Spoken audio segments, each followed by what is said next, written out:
আসসালামু আলাইকুম এভরিওয়ান, স্বর্ণাজ কিচেনে আপনাদের স্বাগতম। কেমন আছেন সবাই?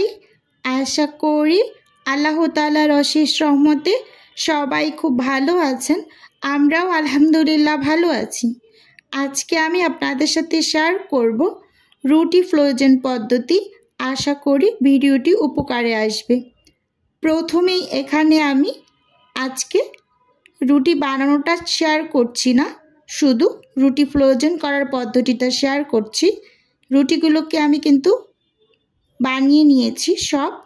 আর এই যে দেখুন, খুব পাতলা পাতলা করে কিন্তু আমি রুটিগুলোকে বানিয়েছি। হাতে নিলে কিন্তু হাতের অপর পাশটা দেখা যায়। আর সব রুটিগুলোর সাইজ কিন্তু একই হয়েছে। আর একটার গায়ে একটা কিন্তু রুটি লেগে যাচ্ছে না, দেখেই বোঝা যাচ্ছে। এখন আমি রুটিগুলোকে সেঁকে নেব। চুলোতে আমি একটা প্যান বসিয়ে দিয়েছি। প্যানটাকে খুব ভালোভাবে গরম করে নেব। এই যে দেখুন বন্ধুরা, প্যানটা কিন্তু অলরেডি ভালোভাবে গরম হয়ে আসছে।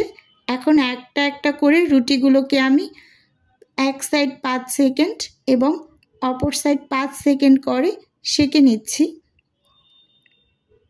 এই যে আমার একটা রুটি সেঁকে নেওয়া হয়ে গিয়েছে।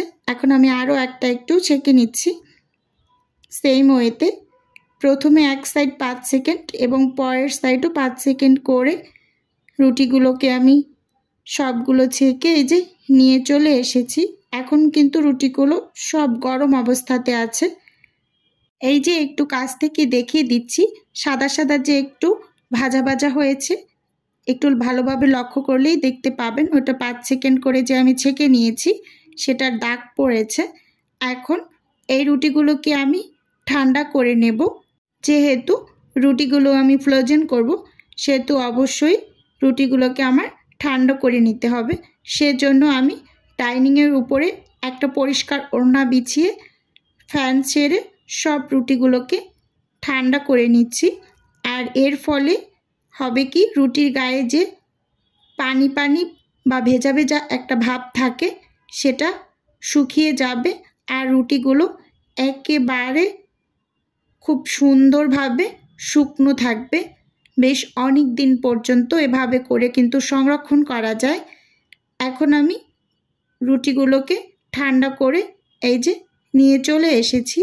দেখুন বন্ধুরা, রুটিগুলো একেবারে শুকনো। আমি এই যে হাত দিয়ে কিন্তু একটু দেখিয়ে দিচ্ছি, দেখতেই পাচ্ছেন। আর দেখে কিন্তু বোঝা যাচ্ছে যে রুটিগুলো একেবারে শুকনো, কোনো পানি পানি ভাব নেই বা ভেজা ভেজা ভাব নেই। এখন আমি রুটিগুলোকে সাইডে রেখে এখানে আমি একটা রুটি এই যে বক্স নিয়ে নিয়েছি। এই বক্সের ভিতরে আমি রুটিগুলোকে সংরক্ষণ করব। সেজন্য আমি বক্সের নিচে একটা টিস্যু পেপার দিয়ে দিলাম। প্রথমে খুব ভালোভাবে চারপাশে একটু টিস্যু পেপারে দিয়ে কভার করে নিচ্ছি। এখন রুটিগুলোকে এক এক করে বক্সের ভিতরে রেখে দিচ্ছি। আর ভিডিওর এই পর্যায়ে এসে প্রতিদিনের মতো আমার প্রিয় আপু এবং ভাইদের উদ্দেশ্যে একটা অনুরোধ করছি। আমার ভিডিওর কোনো অংশ যদি আপনার কাছে একটুখানি হলেও ভালো লেগে যায়, তাহলে অবশ্যই চ্যানেলটি সাবস্ক্রাইব করে পাশে থাকবেন। আর ভিডিও শুরুতে একটা লাইক দিয়ে ভিডিও দেখা কন্টিনিউ করবেন। এই যে দেখুন বন্ধুরা, আমি কিন্তু এক এক করে অনেকগুলো রুটি এই বক্সের ভিতরে রেখে দিয়েছি। এই বক্সে এই কটা রুটি ধরবে, তাই উপরে আর একটা টিস্যু পেপার দিয়ে সুন্দর করে কভার করে ঢাকনা দিয়ে ঢেকে এটাকে আমি সাইডে রেখে, আর যে বাকি রুটিগুলো আছে সেগুলো আমি আর একটা বক্সের ভিতরে সেই ওয়েতে একটা টিস্যু পেপার দিয়ে নিচটা সুন্দরভাবে কভার করে এই যে এক এক করে এই রুটিগুলোও কিন্তু রেখে দিচ্ছি। বন্ধুরা, এই পদ্ধতিতে যদি রুটি ফ্রোজেন করে রাখা যায় তাহলে কিন্তু সকালের অনেকটা সময় বেঁচে যায়। যেহেতু সকালে প্রত্যেকটা গৃহিণী অনেক ব্যস্ততার মধ্যে দিয়ে সময় পার করে, বাচ্চাদের স্কুল থাকে, হাজবেন্ডের অফিস থাকে, সব মিলিয়ে একটা হজবরল অবস্থা হয়ে দাঁড়ায়। এই যে দেখুন বন্ধুরা, বাকি রুটিগুলো আমি এই বক্সের ভিতরে রেখে উপরে একটা টিস্যু পেপার দিয়ে ঢাকনা দিয়ে ঢেকে এই দুটো বক্স দিয়ে আমি নর্মাল ফ্রিজে রেখে দেব।